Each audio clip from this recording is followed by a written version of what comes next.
ಧ್ಯಾನಕ್ಕೆ ಕುತ್ಕೊಂಡಾಗ ವಿಶೇಷವಾಗಿ ನೋವುಗಳು ಬರೋದು, ತಲೆ ಭಾರ ಆಗೋದು, ಬೆನ್ನೋವು ಬರೋದು, ಧ್ಯಾನ ಮುಗಿದ ಮೇಲೆ ಅಥವಾ ಧ್ಯಾನ ಕೂತಿಲ್ಲ ಅಂದಾಗ ಎದ್ದ ಮೇಲೆ ನೋವುಗಳು ಇರೋದಿಲ್ಲ ಸರ್. ಧ್ಯಾನಕ್ಕೆ ಕೂತ್ಕೊಂಡಾಗಲೇ ಹೆಚ್ಚು ನೋವುಗಳು ಬರೋದನ್ನ ಬಹಳಷ್ಟು ನಮ್ಮ ಮಾಸ್ಟರ್ಸ್ ಅದನ್ನ ಅನುಭವ ಪಡೆದಿದ್ದಾರೆ ಸರ್.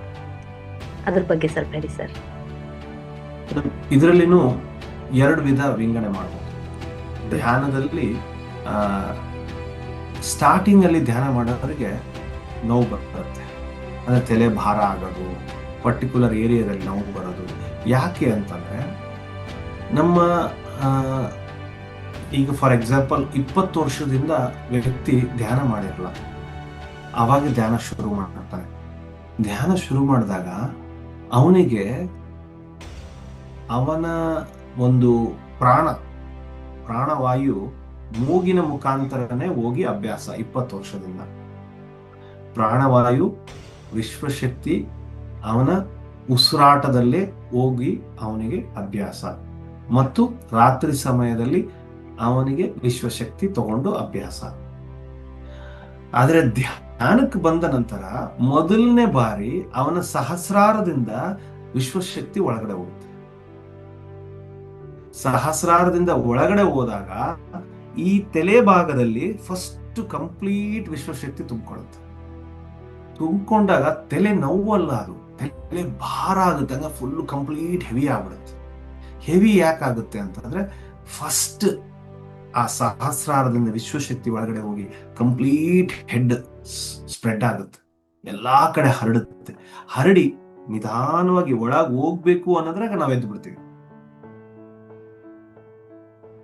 ಅವಾಗ ಏನಾಗುತ್ತೆ, ತಲೆ ಎಷ್ಟೋ ಭಾರ ಆಗ್ಬಿಟ್ಟತಪ್ಪ ನನಗೆ. ಯಾಕೆಂದ್ರೆ ಅದು ಒಳಗ್ ಹೋಗಕ್ ನಾವು ಬಿಟ್ಟಿಲ್ಲ.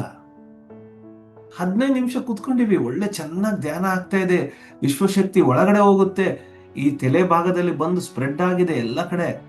ಸ್ಟಾಪ್ ಮಾಡ್ಬಿಡ್ತೀವಿ. ಆಮೇಲೆ ಎಲ್ಲರ ಮುಂದೆ ಏನ್ ಹೇಳ್ತೀವಿ, ನಂಗೆ ಧ್ಯಾನ ಮಾಡಿದ್ರೆ ತಲೆನೋವು ಬರುತ್ತಪ್ಪ, ನಾನು ಮಾಡಲ್ಲಪ್ಪ ಧ್ಯಾನ. ಅದನ್ನ ಒಳಗೆ ಹೋಗೋದಕ್ಕೆ ಬಿಟ್ಟಾಗ ಅದು ಸಂಪೂರ್ಣ ದೇಹದಲ್ಲಿ ಒಳಗೆ ಹರಡೋದಕ್ಕೆ ಶುರು ಮಾಡುತ್ತೆ.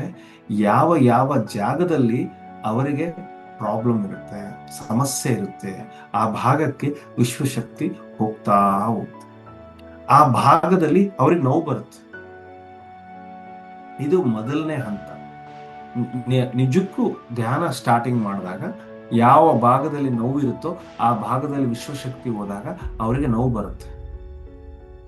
ಹೀಲ್ ಆಗ್ಬೇಕಲ್ಲ, ಅದಕ್ಕೆ ಜಾಸ್ತಿ ವಿಶ್ವಶಕ್ತಿಯಲ್ಲಿ ಹೋಗುತ್ತೆ, ಹೋಗಿ ಅಲ್ಲಿ ಗುಣಪಡಿಸೋದಕ್ಕೆ ನೋಡುತ್ತೆ. ಆದ್ರೆ ಎರಡನೇ ಹಂತ ಯಾವ ರೀತಿ ಅಂದ್ರೆ, ಆಲ್ರೆಡಿ ಸಾಧನೆ ಮಾಡ್ತಾ ಇದ್ದಾರೆ, ಅವ್ರಿಗೇನೋ ಒಂದು ಸಮಸ್ಯೆ ಇದೆ, ಆದ್ರೆ ಧ್ಯಾನ ಕುತ್ಕೊಂಡಾಗ ವಿಪರೀತವಾದ ನೋವು ಬರ್ತಾ ಇದೆ. ಆ ವಿಪರೀತವಾದ ನೋವು ಎದಕ್ ಬರುತ್ತೆ ಅಂದ್ರೆ, ಅವರಿಂದ ಹೊರಗಡೆ ಹೋಗೋದಕ್ಕೆ ಆ ನೋವು ಬರುತ್ತೆ. ಫಾರ್ ಎಕ್ಸಾಂಪಲ್ ಸೊಂಟ ನೋವು ಇರ್ಬೋದು, ಅದು ಧ್ಯಾನ ಕುಂತಾಗ ಬಹಳ ವಿಪರೀತ ಆಗ್ಬಿಡುತ್ತೆ. ಯಾಕೆ ಅಂದ್ರೆ ಸಂಪೂರ್ಣವಾಗಿ ಸೊಂಟ ನೋವನ್ನ ಹೀಲ್ ಮಾಡಿ ಹೊರಗಡೆ ತೆಗಿಬೇಕು ಅಂತೇಳಿ ನೋಡ್ತಾ ಇರುತ್ತೆ. ಆಲ್ರೆಡಿ ಇವ್ರು ಸಾಧನೆ ಮಾಡೋರು, ಇವರು ತಡ್ಕೊಳ್ತಾರೆ, ಶಕ್ತಿ ಇದೆ ಅಂತೇಳಿ ಏನ್ ಮಾಡುತ್ತೆ, ಜಾಸ್ತಿ ನೋವು ಕೊಡುತ್ತೆ, ಹೊರಗಡೆ ತೆಗೆದ್ಬಿಡಲ್ಲ ಅಂತೇಳಿ. ನಾವು ಆ ಸಮಯದಲ್ಲಿ ಬಹಳ ಸರೆಂಡರ್ ಆಗಿ ಕೇರ್ಫುಲ್ ಆಗಿ, ಹೌದು ನನಗೆ ರಿಲೀಸ್ ಆಗ್ತಾ ಇದೆ, ಅದಕ್ಕೆ ಇದು ಬರ್ತಾ ಇದೆ ಅಂತ ಅನ್ಕೊಂಡಾಗ ಅದು ರಿಲೀಸ್ ಆಗಿ ಹೋಗುತ್ತೆ. ಇಲ್ಲ ನಾವು ಆ ಸಮಯದಲ್ಲಿ ಎದ್ದು ಬಿಟ್ವಿ ಅಂದ್ರೆ ಅದು ಹಂಗೆ ಸ್ಟಕ್ ಆಗುತ್ತೆ. ಮತ್ತೆ ಕ್ಯಾರಿ ಫಾರ್ವರ್ಡ್, ನೆಕ್ಸ್ಟ್ ಯಾವಾಗ ಧ್ಯಾನ ಕೂತ್ಕೊಂತೀರಿ ಆವಾಗ ಮತ್ತೆ ಪ್ರೋಸೆಸ್ ಸ್ಟಾರ್ಟ್ ಮಾಡಿ.